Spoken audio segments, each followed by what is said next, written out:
ఒకవేళ ఏదైనా దేశం ఎక్కువగా ఆయిల్ ప్రొడ్యూస్ చేయాలనుకున్నా కూడా చేయడానికి వీల్లేదు ఈ ఒపెక్ దేశాల రూల్స్ ప్రకారం. సో ఇప్పుడు యుఏఈ ఏం చేసిందంటే 2027 సంవత్సరానికి ఒక టార్గెట్ పెట్టుకున్నారు. వాళ్ళు ఇజ్రాయెల్ కి సంబంధించినటువంటి డిఫెన్స్ సిస్టమ్ ఐరన్ డోమ్ వాళ్ళ యుఏఈలో డిప్లాయ్ చేయడం జరిగింది. అంటే ఒక గల్ఫ్ దేశంలో ఇజ్రాయెల్ కి సంబంధించిన డిఫెన్స్ ఫోర్సెస్ ఆపరేట్ చేయడం అనేది ఇది మొదటిసారి. దీనికి భారత్ కి ఏంటి సంబంధం? 18th రోజున సౌదీ అరేబియాకి వెళ్ళినటువంటి అజిత్ దోవల్ గారు 26th రోజున యుఏఈకి వెళ్ళారు. ప్రధాని నరేంద్ర మోదీ ఏ సందేశాన్ని వాళ్ళకి ఇవ్వమని చెప్పారు. అటు ఇజ్రాయెల్ ఇటు భారత్ కలిసి డెవలప్ చేసినటువంటి ఒక డిఫెన్స్ సిస్టమ్ ఉంది, బరాక్ 8 అంటారు దీన్ని. ఈ సిస్టమ్ ని ఇప్పుడు యుఏఈ కూడా మనం ఇవ్వడం జరిగింది. నమస్తే, వెల్కమ్ టు రైట్ యాంగిల్. ప్రస్తుతం ఇరాన్, అమెరికా, ఇజ్రాయెల్ మధ్య నెలకొన్నటువంటి యుద్ధ వాతావరణంలో వెస్ట్ ఏసియా మొత్తం అతలాకుతలమవుతున్నటువంటి పరిస్థితుల్లో హార్ముజ్ జలసంధి దిగ్బంధంతో ప్రపంచవ్యాప్తంగా ఆయిల్ సంక్షోభం ఎదుర్కొంటున్నటువంటి ఈ సందర్భంలో భారత్ కేవలం ప్రేక్షక పాత్ర మాత్రమే వహిస్తోందా అనే ఒక ప్రశ్నకి సమాధానం ఖచ్చితంగా నేనైతే కాదు అనే చెప్తాను. కేవలం భారత్కి సంబంధించినటువంటి ఎనర్జీ క్రైసిస్ నుంచి బయటపడడం కోసం భారత్ ప్రయత్నాలు చేస్తోందా అంటే నో అనే చెప్పాలి. అండ్ ప్రస్తుతం జరుగుతున్నటువంటి ప్రపంచ పరిణామాల్లో భారత్ కీలకమైన పాత్ర వహిస్తోంది. అయితే ఇవేవి హెడ్లైన్స్లో కనిపించకుండా వెనకాల జరుగుతున్నటువంటి అనేక చర్చల్ని, అనేక పరిణామాల్ని డాట్స్ కనెక్ట్ చేస్తే మనకు ఈ విషయం అవగతమవుతుంది. అయితే ఈ మధ్య కాలంలో పాకిస్తాన్లో ఇరాన్, అమెరికా మధ్య ఒక దశ చర్చలు జరిగాయి.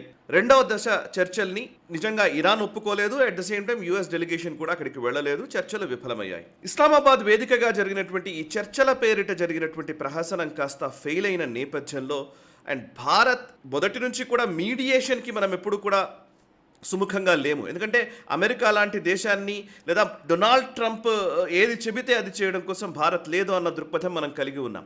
అయితే ఇండిపెండెంట్గా భారత్ ఏం చేస్తుంది అని తెలుసుకోవాలంటే ఇప్పుడు నేను చెప్పే విషయాల్ని కొంచెం ఆసక్తిగా, కీలకంగా గమనించండి.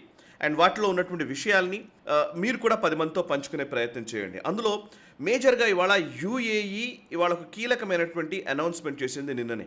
యుఏఈ 28 ఏప్రిల్ రోజున అనౌన్స్ చేసింది. అదేంటంటే అఫీషియల్గా, అధికారికంగా ఒపెక్ దేశాల కూటమి నుంచి బయటకు వస్తున్నట్టుగా ప్రకటించింది. మే 1వ తేదీ నుంచి ఒపెక్ దేశాలతో సంబంధం లేదు, మేము స్వతహాగా మా ఆయిల్ కార్యకలాపాలు మేము నిర్వర్తిస్తుంటాము, ఆయిల్ ట్రేడ్ చేసుకుంటామని వాళ్ళు చెప్పడం జరిగింది. అసలు ఒపెక్ అంటే ఏంటి?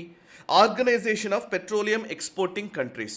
అంటే పెట్రోలియం ఉత్పత్తి చేస్తున్నటువంటి దేశాలు, ఆయా దేశాలకు ఎగుమతి చేస్తున్నటువంటి దేశాల ఒక కూటమి ఇది. ఒపెక్ దేశాల కూటమి అంటారు. మొదట ఒపెక్ దేశాలు ఉన్నాయి. అందులో మెయిన్గా గల్ఫ్ దేశాలే కీలక పాత్ర వహిస్తాయి. అందులో యుఏఈ, సౌదీ అరేబియా ఇట్లాంటి దేశాలు కీలకంగా ఉంటాయి.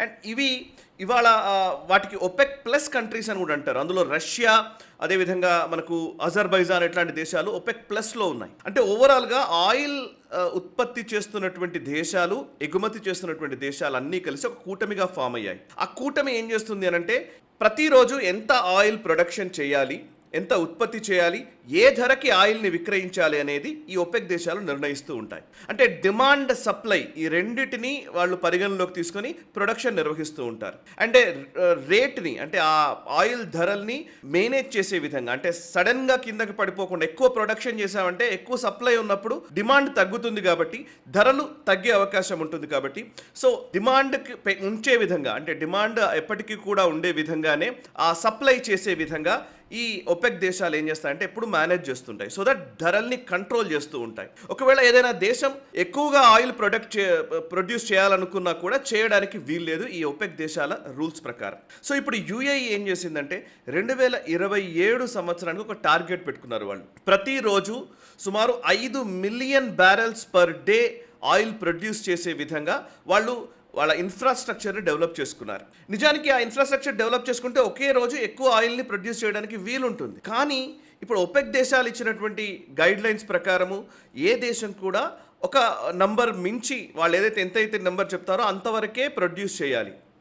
ఆ పైన ప్రొడ్యూస్ చేయడానికి వీల్లేదు. సో ఎందుకంటే ఎప్పుడైతే నువ్వు ఎక్కువ ప్రొడక్షన్ జరుగుతుందో దాని డిమాండ్ తక్కువ, డిమాండ్కి తగ్గట్టుగానే ప్రొడక్షన్ ఉండాలి అనేది ఈ వాణిజ్య సూత్రం. కాబట్టి సో యుఏఈ ఇప్పుడు ఏం చేసిందంటే 2027 కల్లా ఒక టార్గెట్ పెట్టుకొని 5 million barrels per day produce చేసే విధంగా వాళ్ళు ఒక టార్గెట్ పెట్టుకొని ఇన్ఫ్రాస్ట్రక్చర్ డెవలప్ చేసుకున్నారు. ఈ నేపథ్యంలో ఈ ఒపెక్ దేశాల్లో ఉండడం వల్ల, ఈ కూటమిలో ఉండడం వల్ల ప్రొడ్యూస్ చేసింది అమ్మేయడానికి వీల్లేదు కాబట్టి, సో ఎంత ఎక్కువ ప్రొడక్షన్ పెంచుకోవడానికి వీల్లేదు కాబట్టి ఇందులో నుంచి బయటకు వచ్చారు. సో వాళ్ళు స్వతహాగా నిర్ణయాలు తీసుకుంటారు ఓపెక్ దేశాలకు సంబంధం లేకుండా. సో ఇది చాలా కీలకమైనటువంటి నిర్ణయము. ఎందుకు యుఏఈ పనిచేసింది అని అంటే, ఒకటి, వాళ్ళు ఇమీడియట్గా వాళ్ళ గ్యాస్ నిల్వల్ని లేదా వాళ్ళకు ఉన్నటువంటి ఆయిల్ నిల్వల్ని ఇమీడియట్గా వాళ్ళు ప్రొడ్యూస్ చేసేసి వాటిని బయట దేశాలకి పంపించేసి రావాల్సినటువంటి డబ్బుల్ని, ఎక్కువ రెవెన్యూల్ని తీసుకొచ్చుకొని, ఎక్కువ డబ్బుల్ని, ఎక్కువ రాబడి వచ్చితే ఆ రాబడిని మిగతా వాటిల్లో ఇన్వెస్ట్ చేయాలనేది యుఏఈ ప్లాన్.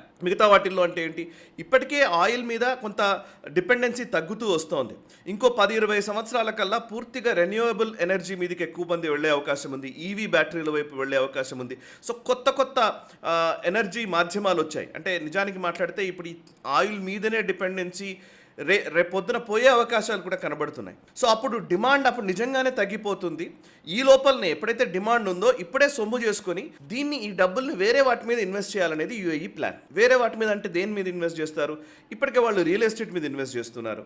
2, టెక్నాలజీ మీద ఇన్వెస్ట్ చేస్తున్నారు. చాలా కంపెనీలు ఇవాళ యుఏఈలో ఇన్వెస్ట్ చేయడానికి సిద్ధంగా ఉన్నాయి టెక్నాలజీ మీద. అందులోనూ ఆర్టిఫిషియల్ ఇంటెలిజెన్స్ మీద ఎక్కువ ఇన్వెస్ట్ చేయాలని వాళ్ళు అనుకుంటున్నారు. అండ్ రెన్యూవబుల్ ఎనర్జీకి సంబంధించినటువంటి వాటి మీద కూడా ఎక్కువ ఇన్వెస్ట్ చేయాలనుకుంటున్నారు. సో అందుకే ఇప్పుడున్న అంటే దీపం ఉన్నప్పుడే ఇల్లు చక్కదిద్దుకోవాలన్నట్టుగా ఈ ఆయిల్ కొరత ఏర్పడ్డప్పుడు, నిజంగానే ఆయిల్ మీద డిపెండెన్సీ తగ్గినప్పుడు, అప్పుడు సమస్యను ఎదుర్కోవడం కంటే ఇప్పుడే ఉన్న ఆయిల్ని ఎక్కువగా ప్రొడ్యూస్ చేసేసి ఫాస్ట్గా అమ్మేసేసి ఫాస్ట్గా డబ్బులు తీసుకొచ్చుకొని ఆ డబ్బులు వేరే దగ్గర ఇన్వెస్ట్ చేయాలనేది యుఏఈ ప్లాన్. బట్ దీనికి గల్ఫ్ దేశాలు, సౌదీ అరేబియానో మిగతా దేశాలు దానికి వ్యతిరేకంగా ఉన్నాయి. సరే, ఒక యుఏఈ మాత్రమే వెళ్ళిందా అనంటే యుఏఈ మాత్రమే కాదు, ఓపెక్ దేశాల నుంచి ఇంతకుముందు అనేక దేశాలు బయటకు వెళ్ళిపోయాయి. యుఏఈ 1967లో ఓపెక్ దేశాల కూటమిలో చేరింది. ఇప్పుడు 2026లో బయటకు వచ్చింది. అండ్ అంగోలా 2007లో ఓపెక్ దేశాల కూటమిలో చేరింది. 2024లో వాళ్ళు బయటకు వచ్చారు. వాళ్ళు కూడా సేమ్ రీజన్, ఎందుకంటే ఎక్కువ ప్రొడ్యూస్ చేయాలని వాళ్ళు అనుకుంటున్నారు, ఎక్కువ ఇన్ఫ్రాస్ట్రక్చర్ బిల్డ్ చేసుకున్నారు అంగోలా దేశము. సో వాళ్ళని ఈ ఓపెక్ దేశాల కూటమిలో ఉండడం వల్ల వాళ్ళు ఎక్కువ అమ్ముకోవడానికి వీలు లేకుండా ఉంది. సో ఎక్కువ డబ్బులు రావడానికి ఆస్కారం లేని పరిస్థితి. ఇంకోవైపు ఈక్వెడార్ కూడా ఓపెక్ దేశాల కూటమిలో ఉంది. 1973లో ఓపెక్ దేశాల కూటమిలో వాళ్ళు జాయిన్ అయితే 2020లో వాళ్ళు వెళ్ళిపోయారు. ఈక్వెడార్ కూడా అదే పరిస్థితి. ఈక్వెడార్ అయితే ఫైనాన్షియల్ సమస్యలతో, ముఖ్యంగా ఆర్థిక సమస్యలతో కొట్టుమిట్టాడుతూ ఉంటే వాళ్ళు ఆయిల్ ప్రొడక్షన్ ఎక్కువ చేయకూడదు అని చెప్పి ఓపెక్ దేశాలు చెప్పడంతో వాళ్ళు బయటకు వెళ్ళిపోయారు. ఈవెన్ ఖతార్ 1961లో వాళ్ళు ఓపెక్ దేశాల కూటమిలో చేరితే 2019లో వాళ్ళు బయటకు వచ్చేసారు. ఎందుకు అనంటే వాళ్ళు ఎల్ఎన్జీ మీద ఎక్కువ దృష్టి పెట్టాలనుకున్నారు. ఎల్ఎన్జీ మీదనే, లిక్విఫైడ్ న్యాచురల్ గ్యాస్ మీదనే ఎక్కువ దృష్టి పెట్టారు. సో ఇప్పుడు ఖతార్ మేజర్గా ఎల్ఎన్జీ ఎక్స్పోర్టర్గా మనకు పేరుంది. ఈవెన్ ఇండోనేషియాకి వాళ్ళ నిల్వలు అయిపోయాయి కాబట్టి వాళ్ళని ఆటోమేటిక్గా ఎగ్జిట్ చేశారు. సో ఇప్పుడు ఒపెక్ దేశాల కూటమి నుంచి యుఏఈ బయటకు రావడం అనేది ఒక కీలకమైనటువంటి అంశము. అంటే ఈ గల్ఫ్ దేశాలు ఏదైతే ఆయిల్ ప్రొడ్యూస్ చేస్తున్నటువంటి, ఎక్స్పోర్ట్ చేస్తున్నటువంటి దేశాల కూటమిలో నుంచి ఇప్పుడు యుఏఈ బయటకు రావడము అనంటే గ్లోబల్ ఎకనామికల్ స్ట్రక్చర్లోకి యుఏఈ పూర్తిగా తనను తాను చేర్చుకోవాలని అనుకుంటోంది. సో ఇది ఒక కీలకమైన పరిణామం. ఇక రెండో పరిణామం ఏం జరిగిందంటే, యుఏఈలో ఐరన్ డోమ్ని పెట్టారు. సో ఐరన్ డోమ్ ఇజ్రాయెల్కి సంబంధించినటువంటి డిఫెన్స్ సిస్టమ్ ఐరన్ డోమ్ ఇవాళ యూఏఈలో డిప్లాయ్ చేయడం జరిగింది. అండ్ ఇజ్రాయెల్కి సంబంధించినటువంటి డిఫెన్స్ ఫోర్సెస్ ఎవరైతే ఐరన్ డోమ్ని హ్యాండిల్ చేసేవాళ్ళు ఉన్నారో వాళ్ళు ఇవాళ యూఏఈలో ఆపరేట్ చేస్తూ ఉన్నారు. నిజానికి ఇంతకుముందంతా కూడా గల్ఫ్ దేశాల్లో ఇజ్రాయెల్ అంటే ఎవరికి పడదు. అక్కడి నుంచి అబ్రహాం అకార్డ్ జరిగిన తర్వాత యుఏఈకి ఇజ్రాయెల్కి మధ్య సంబంధాలు నెలకొన్నాయి. అండ్ యుఏఈ ఎంబీజెడ్ అక్కడ క్రౌన్ ప్రిన్స్, అదేవిధంగా ఇజ్రాయెల్ నెతన్యాహు మధ్య ఒక ఒప్పందాలు జరిగాయి. వీళ్ళిద్దరి ఒప్పందాల మేరకు ఇప్పుడు ఐరన్ డోమ్ టెక్నాలజీని యుఏఈలో డిప్లాయ్ చేయడం జరిగింది. ఇది ఎందుకు జరిగింది అని అంటే కనుక, మొన్నటి అమెరికాకు సంబంధించినటువంటి థర్డ్ ఎయిర్ డిఫెన్స్ సిస్టమ్ ఏదైతే ఉందో అది long range missile defence system. అది అంటే ఇరాన్ వేస్తున్నటువంటి మిజైల్స్ విపరీతంగా యుఏఈ మీద పడుతున్నాయి. మిగతా దేశాలతో పోల్చితే, సౌదీ అరేబియా మిగతా దేశాలతో పోల్చితే యుఏఈ చాలా నారో దగ్గర ఉంటుంది. అంటే ఆ హార్ముజ్ జలసంధికి కరెక్ట్గా దగ్గరలోనే ఉంటుంది. అండ్ ఆ పైననే అబూ మూసా లేకపోతే ఇట్లాంటి ఐలాండ్స్ ఉన్నాయి. సో హార్ముజ్ జలసంధికి చాలా దగ్గరలో ఉన్న ప్రాంతంలో యుఏఈ ఉంది కాబట్టి యుఏఈ ఎక్కువ వల్నరబుల్గా ఉంది. నేను అనేకసార్లు ఈ విషయం చెప్పే ప్రయత్నం చేశాను.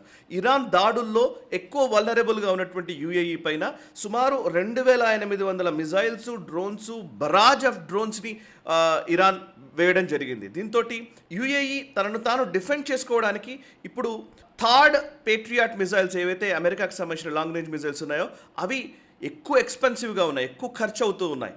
దీనికి ప్రత్యామ్నాయంగా ఇప్పుడు ఐరన్ డోమ్ని తీసుకొచ్చుకున్నారు. ఐరన్ డోమ్ ఏంటంటే చాలా తక్కువ డిస్టెన్స్లోని మిజైల్స్ని, అంటే 7 కిలోమీటర్ల నుంచి 70 కిలోమీటర్ల వరకు రేంజు దూరం నుంచి వచ్చేటువంటి మిజైల్స్ అన్నిటిని కూడా ఇంటర్సెప్ట్ చేయగలదు. సో ఇది ఇజ్రాయెల్ అవసరాలకు అనుగుణంగా ఉంటుంది. ఇప్పుడు యూఏఈ కూడా ఈ ఐరన్ డోమ్ అవసరం ఏర్పడింది. సో ఐరన్ డోమ్ని వాళ్ళు వాడుతూ ఉన్నారు. ఇప్పుడు ఐరన్ డోమ్ యూఏఈలో ఇజ్రాయెల్ ఇన్స్టాల్ చేసింది. అయితే దీంట్లో డైరెక్ట్గా కొనుగోలు అంటే కొనుగోలు కూడా కాదు, ఇజ్రాయెల్ డిఫెన్స్ ఫోర్సెసే ఇప్పుడు ఈ ఐరన్ డోమ్ని ఆపరేట్ చేస్తున్నాయి యూఏఈలో. అంటే ఒక గల్ఫ్ దేశంలో ఇజ్రాయెల్కి సంబంధించిన డిఫెన్స్ ఫోర్సెస్ ఆపరేట్ చేయడం అనేది ఇది మొదటిసారి. ఇది చాలా కీలకమైన పరిణామము. ఇక మరొక వైపు ఈ రెండు అంశాలు జరుగుతూ ఉంటే దీనికి భారత్కి ఏంటి సంబంధం? ఇందాక నేను మాట్లాడాను కదా. సో భారత్కి ఏంటి సంబంధము అని అంటే, భారతదేశము ఒక క్రోనాలజీ ఈవెంట్స్ని చూస్తే మనకు అర్థమవుతుంది. భారతదేశానికి సంబంధించిన ప్రతినిధులు నరేంద్ర మోదీ గారి మెసేజ్ క్యారీ చేస్తున్నామని చెబుతూ విదేశాంగ శాఖ మంత్రి S Jaishankar and national security adviser జాతీయ భద్రతా సలహాదారు అజిత్ దోవల్ గారు గల్ఫ్ దేశాల్లో పర్యటిస్తున్నారు. ఆ క్రోనాలజీ నేను చెప్తాను. ఏప్రిల్ 26వ తేదీన అజిత్ దోవల్ గారు యుఏఈ క్రౌన్ ప్రిన్స్ ప్రెసిడెంట్ అయినటువంటి MBZని కలిశారు, మొహమ్మద్ బిన్ జాయద్ని కలిశారు. అయితే అంతకంటే ముందు ఏప్రిల్ 11వ తేదీన జయశంకర్ గారు యుఏఈకి వెళ్ళారు. మన విదేశాంగ శాఖ మంత్రి జయశంకర్ గారు యుఏఈకి వెళ్ళారు. అక్కడ MBZని కలిశారు. అక్కడ అనేక అంశాల మీద చర్చలు జరిపారు. ఇది ఏప్రిల్ 11వ తేదీన జయశంకర్ గారు వెళ్ళారు యుఏఈకి. ఏప్రిల్ 18వ తేదీన అజిత్ దోవల్ గారు సౌదీ అరేబియాకి వెళ్ళారు. దాని గురించి నేను వీడియో ఇంతకుముందు చేశాను. 18వ తేదీన సౌదీ అరేబియాకి అజిత్ దోవల్ గారు వెళ్ళారు. సౌదీ అరేబియాకి యుఏఈకి మధ్య కొంచెం పొరపచ్చాలు ఉన్నాయి. ఈ మధ్యకాలంలో విపరీతమైనటువంటి ఘర్షణ వాతావరణం ఉంది. సో జయశంకర్ గారు యుఏఈ ఫస్ట్ వెళ్ళారు. ఆ తర్వాత అజిత్ దోవల్ గారు సౌదీకి వెళ్ళారు 18వ తేదీన. 19వ తేదీన సౌదీ అరేబియా ఒక ప్రకటన చేసింది. పాకిస్తాన్కి సూడాన్కి మధ్య ఉన్నటువంటి డిఫెన్స్ డీల్ని క్యాన్సిల్ చేసుకోవాలని చెప్పడము. ఆ ఇన్సిడెంట్ గురించి నేను డీటెయిల్స్ తెలియజేశాను ఇంకో వీడియోలో. అండ్ 26వ తేదీన ఏప్రిల్ 26వ తేదీన సరిగ్గా వారం తిరగక ముందే యుఏఈకి ఇప్పుడు దోవల్ గారు వెళ్ళారు. సో 26th రోజున అజిత్ దోవల్ గారు వెళ్ళారు. 18th రోజున సౌదీ అరేబియాకి వెళ్ళినటువంటి అజిత్ దోవల్ గారు 26th రోజున యుఏఈకి వెళ్ళారు. ఈ రెండు దేశాలతో ఏ అంశాలని వీరు పంచుకున్నారు అండ్ ప్రధాని నరేంద్ర మోదీ ఏ సందేశాన్ని వాళ్ళకి ఇవ్వమని చెప్పారు, ఇవన్నీ కీలకమైనటువంటి అంశాలు. 26th రోజున దోవల్ గారు యుఏఈకి వచ్చిన నెక్స్ట్ డేనే అంటే 27th రోజున యుఏఈలో ఐరన్ డోమ్ ఏర్పాటు చేసినట్టుగా అధికారిక ప్రకటన వచ్చింది. 28th రోజున ఒపెక్ దేశాల నుంచి యుఏఈ ఎగ్జిట్ అవుతున్నట్టుగా ప్రకటన వచ్చింది. అండ్ ఫస్ట్ నుంచి ఒపెక్ దేశాలకు సంబంధం లేకుండా ఆయిల్ వాణిజ్యాన్ని చేసుకునే విధంగా యుఏఈకి ఇప్పుడు వెసులుబాటు కలిగింది. అంటే ఇది ఎక్కువ రోజులు కూడా టైం లేదు. అంటే May 1 నుంచి యుఏఈ ఏ దేశంతో అయినా సరే వాళ్ళు ఒప్పందాలు చేసుకోవచ్చు, ఆయిల్ని ఏ ధరకైనా అమ్ముకోవచ్చు. ఇది కీలకమైనటువంటి పరిణామం. సో ఇప్పుడు మనం ఏం చేయబోతున్నాము తెలియని పరిస్థితి. సో ఇప్పుడు అటు చైనాతో కానీ ఇటు భారత్తో కానీ యుఏఈ డైరెక్ట్గా ఈ ఆయిల్ సరఫరా విషయంలో డైరెక్ట్ ఒప్పందాలు ఏమైనా చేసుకుంటారా? దానికి ప్రతిగా భారతదేశం ఏమిస్తుంది? ఇవన్నీ కీలకమైన అంశాలు. ఇప్పటికే మనకు I2U2 అని అంటారు. అంటే ఇండియా, ఇజ్రాయిల్, యుఏఈ, USA ఈ 4 దేశాలకు కూటమి కూడా ఆల్రెడీ ఏర్పడి ఉంది. అండ్ ఇప్పుడు ఇజ్రాయిల్ యుఏఈలో ఐరన్ డోమ్ని ఏర్పాటు చేయడము, అటు ఇజ్రాయెల్ ఇటు భారత్ కలిసి డెవలప్ చేసినటువంటి ఒక డిఫెన్స్ సిస్టమ్ ఉంది. బరాక్ 8 అంటారు దీన్ని. ఈ Barak surface to air missile system, ఈ సిస్టమ్ని ఇప్పుడు యుఏఈ కూడా మనం ఇవ్వడం జరిగింది. సో మీరు అర్థం చేసుకుంటే క్రొనాలజీ ఆఫ్ ఈవెంట్స్ చాలా కీలకము. యుఏఈకి భారత్కి మధ్య ఒక డిఫెన్స్ ఒప్పందం జరగడము, అండ్ యుఏఈకి ఇజ్రాయెల్కి మధ్య అబ్రహం అకార్డ్ జరగడము, అండ్ ప్రస్తుతం ఇరాన్ యుద్ధం నేపథ్యంలో సౌదీ అరేబియాకి యుఏఈకి మధ్య కొంత ఘర్షణ వాతావరణం ఉండడము, సౌదీ అరేబియా పాకిస్తాన్తో జత కట్టడము, ఒక డిఫెన్స్ డీల్ చేసుకోవడము, అండ్ యుఏఈ భారత్తో డిఫెన్స్ డీల్ చేసుకోవడము, అండ్ ప్రస్తుతం ఇజ్రాయెల్ ఐరన్ డోమ్ యుఏఈలో పెట్టడము, అండ్ అంతకు ముందు Barak 8 UAE and Israel, India కలిసి డెవలప్ చేసినటువంటి మిజైల్ సిస్టమ్ని యుఏఈలో డిప్లాయ్ చేయడము, అండ్ ఇప్పుడు జయశంకర్ గారి పర్యటన, అటు అజిత్ దోవల్ గారి పర్యటన, అటు సౌదీ అరేబియాకి వెళ్ళారు, అటు ఖతార్కి వెళ్ళారు, ఇటు యుఏఈకి వచ్చారు. అంటే ఇవన్నిటి నేపథ్యంలో క్వైట్గా బయటకి కనిపించకుండా హెడ్లైన్స్లో పెద్దగా రాకుండానే తెర వెనుక భారత్ ఒక ప్రముఖమైన పాత్రను కలిగి ఉంది అండ్ ప్రముఖమైన పాత్రను వహిస్తోంది ఈ యుద్ధం నేపథ్యంలో. సో కొత్త వరల్డ్ ఆర్డర్ రాబోతోంది. ఒక ప్రపంచమే ఒక కొత్త ఆర్డర్లోకి వెళ్ళిపోతున్నటువంటి టైంలో భారత్ ఒక కీలక పాత్ర వహిస్తోంది అనడానికి ఇవన్నీ కూడా సంకేతాలు. ఈ వీడియో నచ్చితే లైక్ చేయండి, 10 మందికి షేర్ చేయండి. మనసా వాచా కర్మణ, దేశహితం కోసం నేషనల్ స్టార్. ఈ వీడియో మీకు నచ్చినట్టయితే లైక్ చేయండి, 10 మందికి షేర్ చేయండి. అలాగే కామెంట్ల రూపంలో మీ అభిప్రాయాలను మాతో పంచుకోండి. Nationalist hub group of channels ను సబ్స్క్రైబ్ చేసుకుని తెలుగునాట జాతీయవాద జర్నలిజాన్ని ప్రోత్సహించండి. ఈ వీడియో కింద ఉన్న బెల్ ఐకాన్ పై క్లిక్ చేయడం మర్చిపోవద్దు.